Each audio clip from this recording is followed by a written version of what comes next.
Are you someone who has trouble meeting deadline after deadline? Do you have a side hustle that you need to put in just a little bit of extra consistent work to turn it into reality, but fail to start or get any real momentum? Are you finding yourself spending hours researching some random thought and finding that your productive hours have just evaporated into thin air? You may be falling victim to distraction, and you certainly aren't alone. In this video, we'll take a look at 10 common distractions and some things that you can do to minimize or eliminate them. This is part of my ADHD series, but people without ADHD will also get a lot out of this video, so make sure that you stay until the end. Please subscribe so you don't miss any future videos on ADHD and productivity topics. So, just how distracted are we? Multitasking Alliance conducted a survey of 573 people who work at home or in an office, which showed that on average, a person gets distracted 77 times per work week, with one distraction approximately every 31 minutes. In this video, I'll break down distractions into internal and external distractions. Here are 10 distractions in no particular order. Let's start out with internal distractions. These are distractions that have to do with your own mental and physical state. Stress or restlessness. If there is something significant worrying you, it will pretty obviously distract you from your full productivity. Take control when you can with a little bit of mindfulness, a short meditation, and regular exercise. Exercise is particularly great if you're prone to feeling antsy or restless. Keep these breaks time limited so you don't fall into any distraction rabbit holes.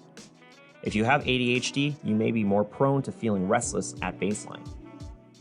Multitasking and competing mental interests. As I've said before in the video linked here, multitasking is one of the greatest enemies of productivity. It's an especially powerful distraction since many people are under the false impression that multitasking is more productive. Multitasking will absolutely wreck your productivity when working on a singular important task. Make sure to watch my video discussion about multitasking. Simply put, work on one task at a time so that the other task doesn't become its own distraction. Daydreaming. Whether you want to call it daydreaming, drifting, mind wandering, or mental avoidance, your own thoughts can be a huge distraction. If you are someone prone to this happening, the important thing is to catch yourself and move on. Don't let it be an excuse to continue procrastinating. It will happen. Acknowledge it and move on. Poor mood. When you're feeling down or angry, it's very easy to allow your attention to be sapped by whatever is bothering you.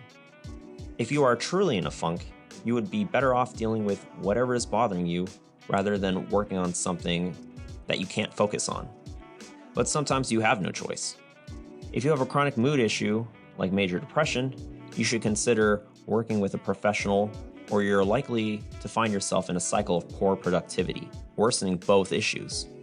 A lot of the same solutions for stress apply here, so consider taking a walk or practicing some mindfulness. Physical condition. If you are physically uncomfortable or have a chronic illness, it will likewise be very difficult to shift your focus to something productive. Let your doctor know, as there may be treatments or physical therapy that can be helpful. A less serious consideration would be the comfort of your physical workspace. Make sure that you have a comfortable sitting position in a comfortable chair before you get started with any long working sessions. Likewise, substances that mess with your productivity and concentration should be avoided. Now, let's talk about external distractions. These are distractions that have to do with your environment. Noise. One of the most obvious external distractions is noise. Experiment with different noise levels. Some people do best with complete silence. Others need a little bit of ambient or white noise. Some need light, predictable noises, such as the noises that come from a coffee shop. A lot of people like to listen to music as they work, but be careful if you choose music that has a lot of singing in it, as this can be very distracting, and likewise, searching for songs can also be distracting. Additionally, I would also recommend a good pair of noise-canceling headphones. Clutter. When your work area has clutter, it is very easy for your brain to get sidetracked, especially when you're working through a critical, difficult part of a task. It is a good idea to remove excess physical clutter to ensure that you limit mental clutter during a session. You may be surprised at how much tidying up for 5 minutes can improve productivity. Tech or electronic distractions. With distance learning and working from home being part of the norm in the 2020s, most of us have no doubt been distracted by our use of technology, more than we care to admit.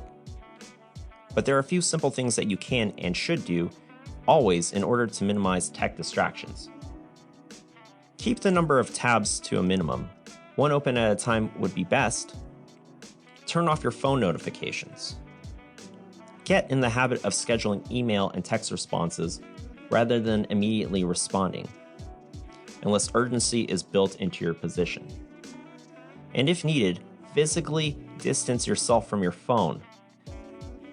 Start with keeping it in your pocket. If that doesn't work, try putting it in a desk drawer. Finally, if that doesn't work, move it across the room or keep it out of the room entirely. Responsibilities. We all have responsibilities, and you should continue to be responsible for those things. But you can put limits and boundaries on what you can control. This requires planning beforehand. Schedule your working sessions around things that you have to get done. If you have children, consider waking up an hour or two before them. You may be someone who has more strict communication needs at work. For example, you have to answer the phone or an email in a timely manner. Obviously, everyone will have different conditions and responsibilities, but control what you can with whatever opportunities you have. If you have children, they come first, but it's up to you as to what comes second, working on that side hustle or scrolling through your phone. Finally, people. Besides children, there are other people who can be distracting. According to the MOPRI Alliance survey, in an office environment, the single biggest distraction is distracting coworkers. If you happen to work in the same space as your partner, they may also occasionally inadvertently distract you.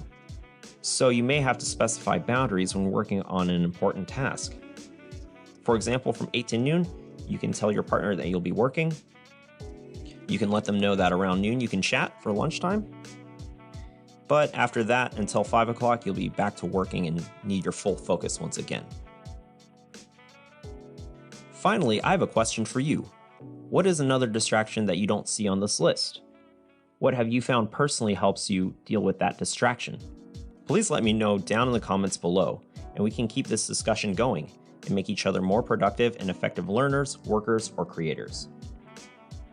Also, make sure to like and subscribe to help this video reach more in our community. Once again, I'm Dr. Mike, and I'll see you next time.